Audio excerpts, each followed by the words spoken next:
अस्सलाम वालेकुम। आज है जी एक्सरसाइज 3.5। अगर वो कहते हैं कि अगर एस का यू स्क्वायर से तगैर रास्त हो और वी से तगैर माकूस हो और एस बराबर 7 हो जबकि यू बराबर 3 हो और वी बराबर 2 हो तो एस मालूम करें। जबकि यू 6 हो और वी 10 हो तो इंग्लिश में कहते हैं there is a direct relation between S and U square and inverse with V. English में सही समझ आ रहा है, उर्दू में भी आ तो रहा है, इंग्लिश में डायरेक्ट समझ आ जाता है। ये देखें एस का हमने यू से डायरेक्ट प्रोपोर्शनल ले लिया, S directly proportional to the U, और फिर एस इज इन्वर्सली प्रोपोर्शनल में यही हम लिखते हैं। ये साइन सेम होता है, ये सिर्फ बटे में लिख दिया जाता है, 1 के बटे में रकम लिख दी जाती है जिसका भी इन्वर्स प्रोपोर्शनल आपस में इनको। अब हमने इन दोनों को आपस में कंबाइन किया बाय कंबाइनिंग दोनों यानी रिलेशंस को, तो एस डायरेक्टली प्रोपोर्शनल टू ये यू स्क्वायर और inverse proportional to V square direct मिला दिया हमने, एक ही जगह पे लिख दिया। तो जब भी हम डायरेक्टली प्रोपोर्शनल या जो भी ये साइन है ये हम हटाते हैं तो ये एक असूल है, तो हम बराबर में लेके साथ कांस्टेंट ले लेते हैं, कोई भी ले सकते हैं। हमने के लिया एस बराबर के यू स्क्वायर ओवर वी, ये हमने इक्वेशन बना दी। अब हमने वैल्यू पुट करनी है जो पहले दी हुई है कांस्टेंट की वैल्यू फाइंड करने के लिए। एस हमें उन्होंने 7 दिया हुआ, यू हमें उन्होंने 3 दिया, यू का स्क्वायर है तो इधर 3 का स्क्वायर हो जाएगा, और वी उन्होंने 2 दिया हुआ है, ये देख लें वी उन्होंने 2 दिया हुआ है, यू 3 दिया हुआ है, एस 7 दिया हुआ है, तीनों की हमने वैल्यू पुट कर दी। यू का अगर स्क्वायर था तो 3 का स्क्वायर है तो ये 3 3 9 हो जाता है, ठीक है, ये 9/2 और ये 7, तो के हमने फाइंड करना है। ये 9/2 जो है ये दूसरी साइड पे चली जाएगी, तो ये उधर जाके ये इधर 9/2 है तो उधर 9/2 हो जाएगा, जाके मल्टीप्लाई हो जाएगा। ये देखें जी हमने 2 को उधर मल्टीप्लाई कर दिया और 9 को बटे में लिख दिया। 2 जब 7 से मल्टीप्लाई होता है तो 14 हो जाता है, और ये 9 इधर आके बटे में आ जाएगा, तो के बराबर क्या आ गया 14/9। तो इसकी वैल्यू हमने इक्वेशन 1 में पुट कर देनी है, तो हमारे पास क्या हो जाएगा, एस बराबर है 14/9 यू स्क्वायर ओवर वी, ये हमने इक्वेशन बना ली है। ठीक है, अब हमने क्या करना है, जो दूसरी वैल्यू उन्होंने दी हुई है एस वैल्यू फाइंड करने के लिए, वो है यू बराबर 6 है, वी बराबर है 10। इसकी वैल्यू हमने इसमें पुट कर दी क्योंकि एस की वैल्यू फाइंड करनी है। यू की जगह हमने 6 पुट कर दिया, यू का स्क्वायर है तो 6 का भी स्क्वायर हो जाएगा, और वी बराबर क्या है 10 है, तो इधर हमने 10 की वैल्यू पुट कर दी। ठीक है, तो इसको हम आगे देखते हैं। 6 का स्क्वायर है तो ये 36 हो जाएगा, ठीक है, और बटे में 10 था तो ये हम काटते हैं जी, 9 1 जार और 9 4 जार, ये हमने 4 लिख दिया, और ये 14 और ये 10 ऐसे लिख दिया हमने। ठीक है, अब हमने इसको फिर अगर हम देखें तो ये बनता है 2 2 जार और 2 5 जार, हमने 2 पे फिर काट दिया, काटते हैं तो लिख देते हैं 2 5 जार, 14 2 जार हमने 28 कर दिया, 14 2 पर 28 और ये बटे में 5 था तो हमने लिख दिया। एस हमने फाइंड कर लिया, पहला क्वेश्चन हमारा हल हो गया, ठीक हो गया। क्वेश्चन नंबर 3 है, स्मार्ट सिलेबस का ही क्वेश्चन है। अगर y का x3 के साथ तगैर रास्त है और z स्क्वायर मतलब और t के साथ तगैर माकूस हो तो y x z और t की चारों की वैल्यू दी हुई है।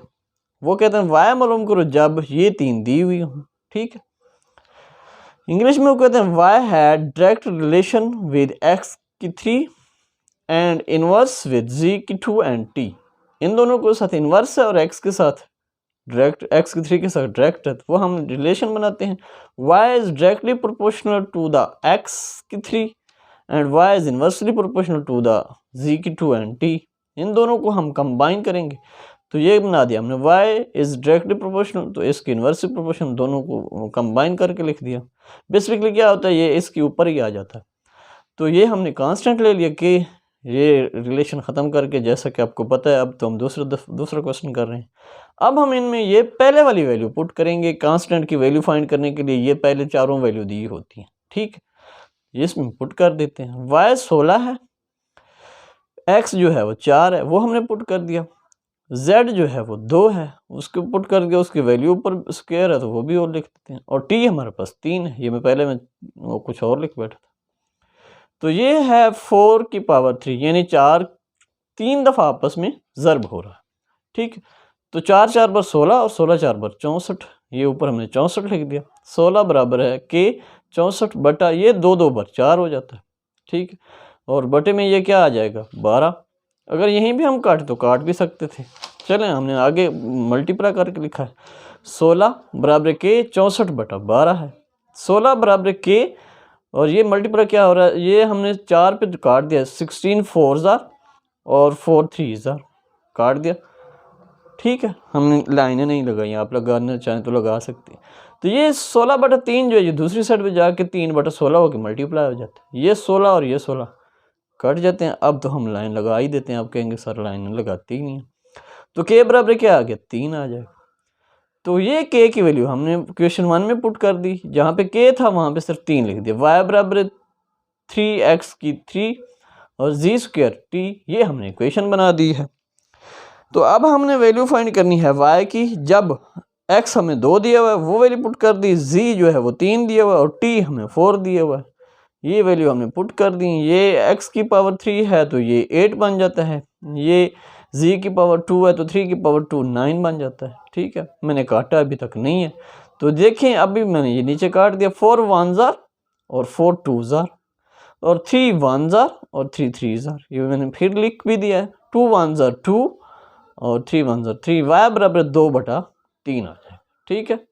यहाँ पे अलग अलग कटे, 3 बटा 9 और 8 बटा 4 को इनको आपस में काटा है मैंने। ये 3 पे कटे हैं, ये 2 पे कटे हैं। अब है हमारा जी क्वेश्चन नंबर 5, ठीक है। वो कहते हैं अगर v का हासिल ज़रब x v की क्यूब से तगय्युर रास्त हो, ठीक है, यानी v का इसके साथ तगय्युर रास्त है और जी स्क्वायर के साथ क्या है माकूस, 2 ही दिए होते हैं, पिछले क्वेश्चन में भी ऐसा ही था। और फिर वो कहते हैं v हमारा 27 है और x हमारा 7 है, y हमारा 6 है और z हमारा क्या है 7 है। वो कहते हैं ये हमें ऊपर वाली कांस्टेंट की वैल्यू फाइंड करने के रिलेशन में जो हम कांस्टेंट लेते आए हैं। तो फिर वो कहते हैं v मालूम करें जब ये 3 इस तरह के दिए हुए, x बराबर 6 है, y बराबर 2 है, z बराबर 3 है। ये हमने पहले का जो डायरेक्ट प्रोपोर्शन यानी तगय्युर रास्त है उसको हमने ये बनाया v is directly proportional to x y की 3, यानी इसके साथ हमने तगय्युर रास्त लिख लिया। दूसरे का हमने जी स्क्वायर के साथ हमने तगय्युर माकूस लिख लिया, 1 के बटे में लिख लिया, ठीक। दोनों को कंबाइन किया तो ये x y की 3 डायरेक्ट वाले जो थे ऊपर लिख दिए, यानी तगय्युर रास्त वाले ऊपर लिख दिए और माकूस वाला नीचे लिख दिया। अब हमने ये साइन ख़त्म किया तो इसकी जगह पे क्या ले लिया कांस्टेंट ले लिया, ठीक है। तो कांस्टेंट ये अब हम कांस्टेंट की वैल्यू फाइंड करने के लिए उसके लिए हमने v उन्होंने 27 दिया हुआ है, x हमें 7 दिया हुआ है, y हमें 6 दिया हुआ है और z जो है वो 7 दिया हुआ है। अब यहाँ पे मैंने 7 को आगे यानी इनको 7 2 दफ़ा है तो इसको मल्टीप्लाई नहीं किया, यहीं पे काट दिया है। ये देखें 7 एक दफ़ा ऊपर था 2 दफ़ा नीचे है, तो ये 2 दफ़ा जो था वो 1 दफ़ा कट जाता है। 6 की 3 वो है 6 6 बार 36 और 36 6 बार 216 बन जाता है, ठीक है। दूसरी तरफ 27 ऐसे ही मैंने लिख दिया बराबर है के 216 बटा 7, ये 7 को ही सिर्फ कैंसिल किया है। 216 बटा 7 को आप जब हम दूसरी साइड पे ले जाएंगे 27 से मल्टीप्लाई होगा लेकिन उल्ट होकर लिखेंगे, के बराबर 27 ज़रब 7 बटा 216। अब हमने यहाँ पे काटना है, कैलकुलेटर से भी आप मल्टीप्लाई कर सकते हैं। 27 एक बार और 27 8 बार अगर हम मल्टीप्लाई करें तो ये 216 बनता है। देखिए हम डायरेक्ट करें 8 7 बार 56 तो 6 लिखा, 5 8 2 बार 16 और 5 21 216 बन रहा है। तो ये नहीं हमने ऐसे काटा 27 एक बार और 27 8 बार, तो हमारा के क्या आ गया 7 बटा 8। ये के की वैल्यू हमने इसमें पुट कर दी है, ठीक है। ये देखें के बराबर है 7 बटा 8, एक्स वाई की 3 और जी की 2 है। अब हमने v फाइंड करना है जब x 6 है और y 2 है और x z जो है वो 3 है, ठीक है। ये 2 की 3 8 बन जाता है, 3 की 2 9 बन जाता है। ये 8 और ये 8 कट जाते हैं, हम लाइन लगा ही देते हैं, ठीक है। तो ये भी कट रहे हैं 3 पे, ये 3 2 बार और ये 3 बार, ठीक है। तो अब ये 7 और 2 ऊपर मल्टीप्लाई हो रहे हैं और ये 3 इधर 1 था तो मल्टीप्लाई मैंने नहीं लिखा, डायरेक्टली 3 अगर लिखना चाहते हैं तो आप लिख लें। 3 1 ज़र 3 कर देंगे और 7 2 ज़र 14 कर देंगे, ठीक। तो v हमें क्या हासिल हो गया 14 बटा 3। यही हमारा आखिरी क्वेश्चन था। तो हमारा ये स्मार्ट सिलेबस के क्वेश्चन थे। जो हमने हल कर लिए 3.5 क्लास 10 के थे। काइंडली चैनल को सब्सक्राइब करें और लाइक करें और कमेंट्स भी करें।